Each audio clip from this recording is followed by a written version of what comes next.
Kusunda siding railway Chhath तलाव के अस्तित्व को लेकर छोटा खरकाबाद 10 नंबर के रहने वाले दिनेश धारी आगामी 28 जून बुधवार को प्रधानमंत्री कार्यालय के समक्ष आत्मदाह करेंगे। कुसुंडा साइडिंग रेल तालाब के निकट रविवार शाम प्रेस वार्ता कर दिनेश धारी ने इसकी जानकारी दी है। दिनेश धारी ने कहा कि आत्मदाह करना गुनाह है, लेकिन कुसुंडा रेल तालाब के अस्तित्व को बचाने को लेकर मजबूर होकर ये कदम उठाना पड़ रहा है। धारी ने कहा कि कुसुंडा रेल तालाब के अस्तित्व को बचाने को लेकर वो पिछले 4 नवंबर 2022 को नई दिल्ली जंतर मंतर पर एक दिवसीय धरना दिए थे। उसके बाद इस वर्ष 20 मार्च 2023 को नई दिल्ली जंतर मंतर पर आमरण अनशन भी किए थे, जिस पर अधिकारियों और दिल्ली पुलिस की ओर से तालाब को बचाने के लिए कार्रवाई का मौखिक आश्वासन दिया गया था। उन्होंने दुख व्यक्त करते हुए कहा कि तालाब को बचाने के लिए अब तक कोई कार्रवाई नहीं की गई। धारी ने आरोप लगाते हुए कहा कि कुसुंडा रेल तालाब ब्रिटिश जमाने से 50,000 की घनी आबादी के बीच है। तालाब से 20,000 लोगों को फायदा मिलता है, लेकिन रेल और बीसीसीएल के कुछ भ्रष्ट अधिकारी तालाब के अस्तित्व को समाप्त करने पर तुले हुए हैं। लेकिन स्थानीय ग्रामीणों की मदद से वे तालाब के अस्तित्व को बचाने के लिए आंदोलनरत हैं।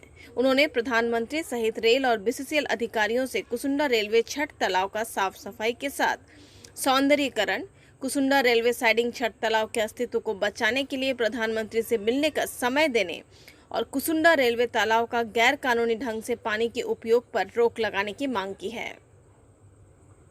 प्रेस वार्ता में गब्बर सिंह, बाल मुकुंद भुइयां, महादेव भुइयां, जीतू चौहान, पारो भुइयां, अनिल भुइयां, बसंती देवी, संदीप मालाकार, राहुल चौहान, प्रमोद भुइयां आदि उपस्थित थे। सबसे पहला जितना भी है हमारे प्रेस मीडिया भाई साहब जितना भी है सभी को हमारे तरफ जय हिंद, क्योंकि हमारे गोधर और पूरा खरकाबाद के लिए यहाँ पे आए हैं आवाज़ उठाने के लिए। मेन मुद्दा ये कुसुंडा तालाब जो है, ये तालाब का मुद्दा लेके हमने माननीय प्रधानमंत्री कार्यालय को कई बार चिट्ठी लिखे, चिट्ठी के माध्यम से भी हम अवगत कराए, लेकिन इससे कोई पहल नहीं। फिर हमने एक दिवसीय 4/11/2022 को दिल्ली के जंतर मंतर पे हमने धरना दिया और हमने सरकार को, भारत सरकार को जगाने का काम किया कि हमारा ये मुद्दा लेकर हम आए और आप लोग इस पर कुछ पहल कीजिए, लेकिन किसी आश्वासन नहीं मिला और कुछ हुआ नहीं। उसके बाद हमने अनशन पर बैठे, आमरण अनशन पर 20/3/2023 को। कहाँ पर? दिल्ली के जंतर मंतर पे। उसके बाद में आमरण अनशन में भी हमारे जो प्रधानमंत्री कार्यालय के कुछ जनप्रतिनिधि और पुलिस, जो दिल्ली पुलिस के जो पदाधिकारी थे वो आए और हमारा जो अनशन तोड़वाएं कि बोले कि आपका जो मांग है, तीनों मांग, वो आपका पूरा किया जाएगा, इस पर पहल हो रहा है काम। तो हमने बोला था उस समय, सर हम इससे पहले 4/11/2022 को धरना भी दिए एक दिवस, उस समय भी माननीय प्रधानमंत्री कार्यालय के जो जनप्रतिनिधि आए थे वो इसी तरह हमको आश्वासन मिला।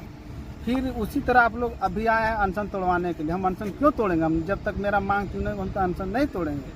लेकिन हमसे पूरा किए तो हम भी सोचे चलो। फिर हमने वहाँ पे बोला था कि सर अगर इसके बाद अगर कोई पहल होता है मेरा तीनों मांग पर, तो इसके लास्ट मेरा ऑप्शन है मेरा आत्मदाह का।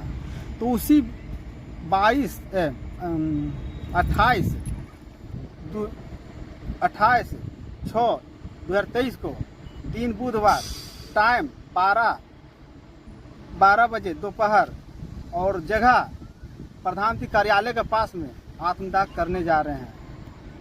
और मजबूरन हताश होकर हम बहुत दुखी हैं, हमारा बात कोई नहीं सुना। हम यहाँ सब जगह गए, लेकिन किसी तरह कोई पहल नहीं की। हमारे जो धनबाद, मांग क्या है आपका? मांग मेरा जो तीनों मांग है, पहला मांग कि माननीय प्रधानमंत्री से मिलने का समय, दूसरा कुसुंडा रेलवे तालाब का जो गलत ढंग से पानी सप्लाई किया है रेल अधिकारी कुसुंडा साइडिंग में और बीसीसीएल अधिकारी कर्मचारी, दोनों पे विभागीय कार्रवाई किया जाए। तीसरा हमारा कुसुंडा रेलवे तालाब को सौंदर्यीकरण और तथा पूरा साफ सफाई, क्योंकि बगल में कुसुंडा ही तालाब कहती है, लेकिन उसको देखिए किस तरह पूरा वही कचरा पूरा बहकाता है। और हम चाहते हैं कि पूरा साफ सफाई भी और सौंदर्यीकरण हो। यह हमारा नहीं, पूरा गोधर, पूरा खरकाबाद का ये मांग है। ये तालाब से कितने आबादी का ये है?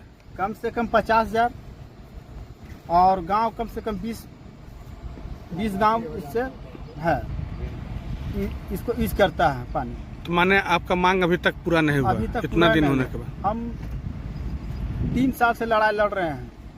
10/2/2020 से ही हमने जो चिट्ठी के माध्यम से यानी शांतिपूर्वक अपना 2020 से आप क्या रणनीति? नीति वही है कि हम आतंकदाही कर रहे हैं। अगर सरकार नहीं जाग रहा, नहीं सुन रहा है, हमारे मरने के बाद भी एक सरकार कम से कम सुने, या तो अगर हम माननीय प्रधान से हाथ जोड़ के गुहार करते, हमारा तीनों मांग पे विचार कीजिए, अन्यथा 1 से 34 करोड़ में एक गरीब का बेटा घट जाएगा। हम बहुत गरीब घर से आते हैं और हम जब भी जाते हैं तो हमारा आर्थिक स्थिति हमारा पूरा गोदर पूरा करके बाद हमको सहयोग से ही भेजते हैं, लेकिन कोई मरने के लिए हमको तो सहयोग नहीं करे। हम जाएंगे बिना टिकट के जाएंगे, जैसे भी जाएंगे, लेकिन प्रधान कार्यालय के पास आवेदन करेंगे। अब माननीय प्रधान जी, आप ही हमको रोक सकते हैं, हमारा मांग पे विचार किया जाए, क्योंकि आपसे बहुत उम्मीद लगाए हैं, लेकिन क्या कोई नाम हो उम्मीद गया? नहीं। आपका नाम क्या हो गया? मेरा नाम दिनेश ढाड़ी, मेरा पिताजी के नाम स्वर्गीय बैनाथ ढाड़ी, कहाँ रहते हैं? और रहने वाले छोटा खटकाबाद 10 नंबर के। ठीक है।